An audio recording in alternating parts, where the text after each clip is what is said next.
اعوذ باللہ من الشیطان الرجیم، بسم اللہ الرحمن الرحیم۔ تاریخ عمرہ خان جندولی، حصہ چہارم۔ ولنڈاکی ورته دیره سرتور فقیر دی او ډینګ فرنګي د ځان په ویر دی۔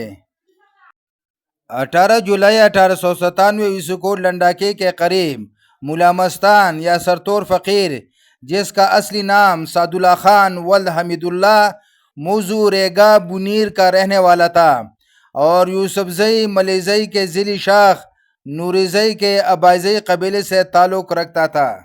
اس کے بھائی کا نام زردار پہلوان تھا۔ نمودار ہوا جس نے عوام کو جہاد کی دعوت دی۔ انگریز کو علم ہوا تو اس نے مردان سے گائیڈز نامی فوج طلب کر لی اور فیصلہ کیا کہ راتوں رات اماندرہ پر قبضہ کر لیا جائے۔ 26 جولائی کو مولا مستان نے لنڈاکی سے تانا کا رخ کیا۔ اس وقت اس کے ساتھ صرف چند خرد سال لڑکے تھے۔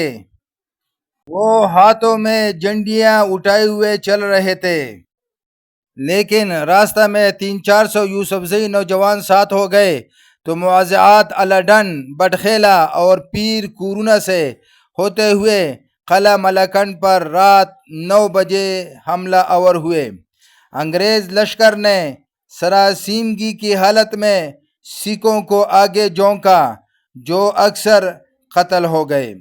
افغانوں نے کوارٹر گارڈز پر قبضہ کرتے ہوئے تمام اسلحہ اور بارود لوٹ لیا، اور صبح تک یہ ہنگامہ آرائی جاری رہی۔ اس حملہ میں 19 غازی شہید ہوئے اور انگریز سے 1 کرنل، 1 میجر، 1 لیفٹیننٹ اور 521 سپاہی مارے گئے اور 1023 سپاہی زخمی ہوئے۔ اسی رات سعد اللہ خان کی ہدایت پر افغانوں نے قلعہ چکدرہ پر بھی حملہ کر دیا۔ وہاں بھی سخت مقابلہ ہوا۔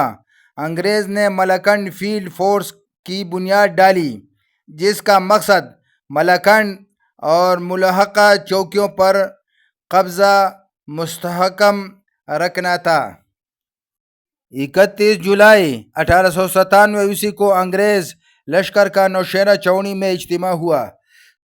جنرل بنڈن بلڈ نے اس کی قیادت سنبھالی۔ اسی رات افغانوں نے قلعہ چکدرہ پر پھر حملہ کرتے ہوئے چکدرہ کی چوکی پر قبضہ کر لیا۔ 2 انگریز افسر، 16 سپاہی اور 26 گھوڑے مارے گئے۔ اس کی روایات یوں بیان کی جاتی ہے کہ چکدرہ میں اس جھڑپ کے دوران انگریز تازہ دم فوج لے کر آیا تھا اور ان کی تعداد بھی پہلے کی نسبت زیادہ تھی۔ افغان پیچھے ہٹنے لگے۔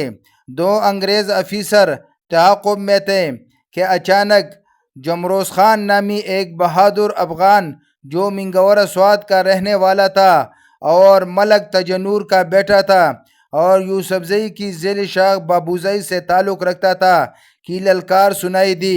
وہ اپنے ساتھیوں کی ہمت بڑھا رہا تھا اور اپنا پستول ہاتھ میں لیے ان کو ٹہرنے کی ترغیب دے رہا تھا۔